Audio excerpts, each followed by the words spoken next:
Assalamualaikum warahmatullahi wabarakatuh. Bunda lover di seluruh Indonesia.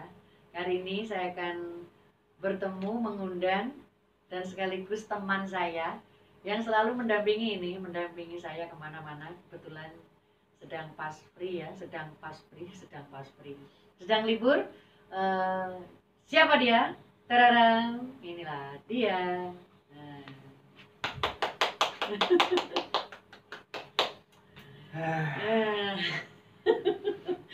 Ini adalah narasumber iki meneng, kayak nggak ada liane, kayak tidak ada yang lain begitu ya.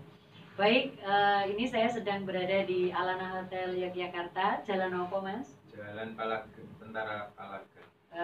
Jalan Tentara Palagan. Recommended banget teman-teman, ini sekalian ngenders nih, kita sedang di Alana Hotel Yogyakarta sejak tanggal 21 ya, 21 Jumat kemarin. Nah, ini adalah hari terakhir.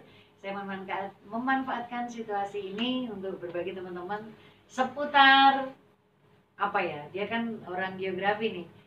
Biasanya kita berbagi pengalaman apa, ini saya mau bincang-bincang sama beliau ini seputar perikliman, cuaca, tentang pergeografian ya, sepengetahuan saya pastinya ya. Baik, saya akan menanyai beliau seputar apa ya, pergeografian gitu ya. Waktu S1 kuliah geografi ya, Mas, jurusan apa? Kartografi dan penginderaan jauh. Kartografi dan penginderaan jauh ini berhubungan, kalau biasanya ketika kita berpikir geografi ini pasti kita akan berhubungan dengan yang terlintas itu pasti tentang cuaca, iklim, keadaan seperti itu ya. Kok ini tata ruang dan penginderaan itu membahas apa, Mas? Kalau kartografi dan penginderaan jauh itu untuk pemetaan itu baik secara konvensional maupun dari citra satelit. Jadi kalau di geografi kita mempelajari seluruh ilmu yang ada di permukaan bumi, juga di angkasa sebagian. Tadi menyebut ada penginderaan yang konvensional dan memakai satelit ya. Ya, itu maksudnya kalau satelit yang seperti apa itu? Kalau satelit otomatis ya kita ada kerjasama atau beli hasil perekaman dari perusahaan yang menyediakan perekaman dari satelit. Contohnya ada NOAA, ada Kronos, ada Landsat. Ini bisa rotok banter ya? Rotok banter. Karena ini kita manual ya, tidak pakai mic begini, tak suruh banter ini karena lembut. Baik, itu tadi seputar geografi. Biasanya kan juga urusan peta ya. Kalau geografi itu kita biasanya berurusan dengan peta-peta di seluruh Indonesia, bahkan di seluruh dunia. Ini untuk konsentrasi belajar pada saat geografi itu dulu konsentrasinya di peta di khusus di Indonesia atau di seluruh Indonesia itu? Kalau di geografi ya enggak,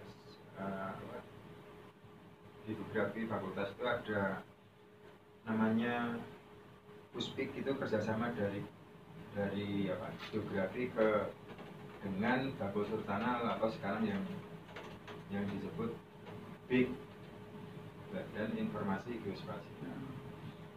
Itu kita, kalau kita sebagai mahasiswa kita hanya studi kasus di di daerah tertentu dengan tema tertentu. Jadi tidak terus semua kita petakan, tapi pemetaan sendiri juga bisa dimanfaatkan untuk semua bidang yang ada di muka bumi. Jadi ke konsentrasi atau fokus ya, tidak terus kemana-mana. Fokus tidak lokusnya. Iya, baik. Ya, baik. Ini kita ngomong peta, tadi sudah peta. Kemudian apalagi ya kalau berurusan dengan geografi itu berarti cuaca ya. Cuaca itu juga orang geografi masuk ya? Masuk tapi dikit. Dikit. Nah, kita diajarkan di meteorologi dan klimatologi. Kalau cuaca itu kan sedikit tapi paling tidak bisa ya. Ini kok cuacanya cerah gitu ya. Misalnya cuacanya cerah, kemudian banyak malam misalnya, banyak bintang-bintang, bulannya terlihat. Itu kira-kira secara geografik itu bisa menggambarkan alam yang seperti apa? Kalau bintang kalau malam bintang terlihat itu ya karena cuacanya cerah. Bukan karena ada bintang ya? Iya. Oke, Dan ada lanjut. Pluto. Ada enggak, maksud saya ketika ada bintang bertaburan, ada bulan, itu otomatis secara kasat mata, secara nyata kita bisa mengatakan bahwa itu adalah cuacanya sedang asik gitu. Secara apa ya? Secara cuaca di mata orang geografi itu berarti menggambarkan yang bagaimana begitu. Ya, Suasana alam yang bagaimana gitu. ya yang normal, karena Normal ya. Ketika kita bisa dilihat semuanya itu berarti normal ya. Normal. Bagi kami cerah, hujan, apakah mendung atau itu normal karena itu memang apa namanya, proses alam yang memang terjadi karena bisa penguapan, bisa. Terus satu lagi, terkadang di suasana normal seperti itu malam-malam gitu, tahu-tahu kita asik bercanda di luar rumah gitu, tahu-tahu kayak ada kilatan lap itu kalau orang Jawa jenenge lidah gitu, atau celila itu, padahal suasana sedang asik gitu, sedang nggak ada mendung, nggak ada apa, tergambar gitu. Itu kitanya proses alam yang seperti apa itu kalau seperti itu? Kalau yang namanya petir itu ada loncatan antar elektron. Jadi karena uap air yang terbawa oleh yang menguap kemudian terbawa oleh angin dan berkumpul itu akan menjadi mendung. Jadi banyak elektron yang saling berbenturan. Ya, baik. Berarti pertanda ketika ada celila atau lidah itu sebentar lagi mau hujan atau mendung gitu, tidak ya? Jadi itu hanya di normalnya malam, itu bukan pada saat mungkin di tempat yang kita tempati ya, cerah, kemudian di tempat lain bisa juga bisa di tempat lain. Nah, jadi kita itu ketika kita sudah melihat cuaca itu bukan berarti kita fokus pada daerah atau lingkup yang kita naungi, tapi juga kita berpikir di jauh tempat itu mungkin sudah sedang hujan, di jauh tempat juga sudah hujan gitu. Ada nggak ya jarak untuk mengukur kejauhan gitu, misalnya oh ini di Semarang hujan, ini di Jogja hujan, ini di Jember hujan, di Jawa Timur hujan, di Jawa Barat hujan, itu ada nggak ya alat untuk, maksudnya dengan mata telanjang kita bisa mendeteksi, menggambarkan cuaca pada saat itu yang terjadi di daerah-daerah yang saya sebut tadi? Bicara tentang perakiraan cuaca itu tentunya bukan bicara lokasi tapi bicara kawasan. Ketika ada angin siklon atau angin musim itu akan mempengaruhi terhadap cuaca juga, termasuk juga penguapan yang terjadi di daerah tertentu. Jadi ini adalah persoalan apa tadi? Kawasan ya. Jadi kita tidak bisa menerka secara langsung di sana. Tapi ada alat ya, ada alat untuk mengukur ya. Kalau di dalam geografi sendiri itu untuk mengukur cuaca itu apa namanya alatnya itu? Kalau kita hanya ada penakar hujan, terus berapa kalau untuk kelembapan, untuk barometer, untuk mengukur suhu itu pun kan juga ada. Cuman itu kalau yang lebih canggih ya di BMKG, Badan Meteorologi. Ya BMKG ya teman-teman. Jadi Badan Meteorologi dan Geofisika itu nanti kita akan bisa mendeteksi beberapa terkait dengan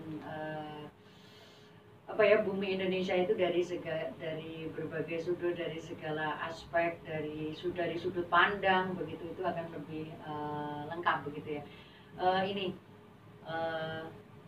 Terkadang kan kita tidak bisa mengukur suasana hati kita ya. Suasana hati kita. Tapi terkadang kita bisa kita bisa mengukur cuaca, bisa mengukur kelembapan itu dengan alat yang diciptakan oleh teman-teman ahli geografi, ahli apalah pokoknya tentang biogeografian gitu ya. Jadi itu bisa ya, tapi kalau bagaimana mengukur kedalaman hati kita, mengukur suasana hati kita, pasti ini pakar geografi nggak bisa. Tapi dia bisa mengukur ke jauh dalamnya hati saya ini. Jadi udah sudah terbukti. Jadi ini pakar geografi sekaligus pakar penakluk ini karena sudah bisa menaklukkan hati saya. Baik, kira-kira ini perbincangan siang ini kayaknya belum dapat clue ya. Kita mau bicara apa sih yang menarik dari pembelajaran geografi atau ilmu tentang geografi ini, yang menarik apa sih sebenarnya dari ahli geografi sendiri ya. Dia bukan ahli lah, pernah belajar geografi dan sempat bergumul beberapa tahun begitu paling tidak. Apa sih yang menarik dari geografi itu ketika kita belajar geografi itu? Bagi saya, karena saya di jurusan KPJ, kartografi dan pengingat jauh, saya hanya bisa menjelaskan itu karena untuk jurusan KPJ itu sangat bermanfaat bagi pemetaan, bagi dinas-dinas atau provinsi atau yang kaitannya dengan kebumian. Jadi semua dinas yang ada di Pemkab atau di provinsi pasti akan membutuhkan peta. Peta itu nanti bisa untuk tematik, bisa untuk potensi yang ada di macam-macam lah, banyak yang bisa dipetakan oleh dari ilmu geografi. Melalui apakah itu citra satelit untuk udara atau dari survei lapangan langsung didelimitasi.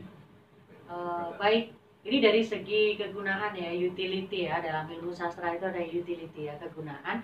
Dalam geografi kebetulan belajarnya difokuskan pada penginderaan jauh, jadi memang bermanfaat untuk dinas-dinas yang nanti ketika terap implementasi, terap aplikasi pengetahuan, ilmu pengetahuan itu kita bisa dipakai di dinas-dinas untuk memetakan lah, paling tidak memetakan itu dalam hal apa ya, apapun yang bisa dipetakan dalam sebuah dinas itu, baik peta kemiskinan, tergantung peta kemiskinan, peta kekayaan, peta apa ya, pokoknya semua yang bisa dipeta-petakan yang terkait dengan ya peta begitu ya. Untuk selain penginderaan jauh itu kalau di geografi ada jurusan apa lagi sih? Kalau dulu ada geografi fisik. Fisik itu bahas apa itu kalau fisik itu? Fisik itu bahas hidrologi, geologi. Air ya, air, tanah. Ilmu tanah, terus geodesi air, tentang lahan ya.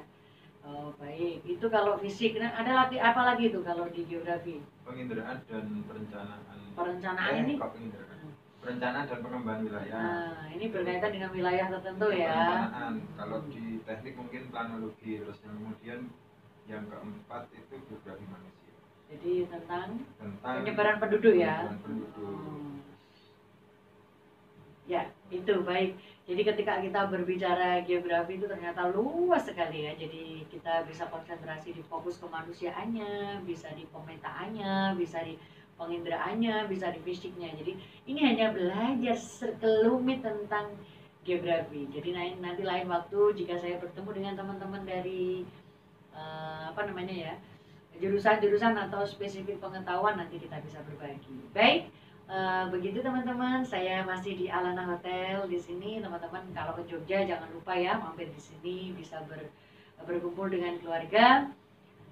Datang di Alana Hotel, Jalan Tentara Palagan ya, Palagan Tentara Pelajar. Begitu ya teman-teman. Sampai ketemu di lain kesempatan. Terima kasih narasumber yang selalu mendampingi saya dan saya tanpa bayaran ini ya. Jadi biar ini untuk bermanfaat lah, siapa tahu berbagi pengetahuan ini, share informasi, share pengetahuan ini bisa memberi inspirasi teman-teman untuk lebih jauh belajar tentang geografi. Selamat pagi, selamat siang, selamat malam, selamat apapun, dan selamat berkarya untuk teman-teman saya dan Bunda Lover di seluruh Indonesia. Assalamualaikum warahmatullahi wabarakatuh. Monggo dipateni Mas.